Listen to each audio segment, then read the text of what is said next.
is to take these alleyways that are always been just super neglected by the city and just make them safe places to just walk through, really, so that residents can enjoy them.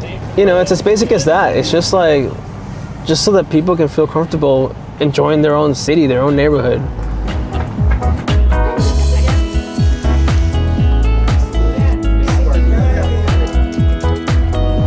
We want this to bring all kinds of organizations and nonprofits. We want this to be collaborative. This is not the Something Good initiative show. This is for everybody to be a part of it, you know. So the more groups, the more residents, the more nonprofits that are a part of it, the better, and the more holistic I think like this project will become. Because it's not, we don't want it to just be our vision. We want input from everybody. We want everybody to have a part of it.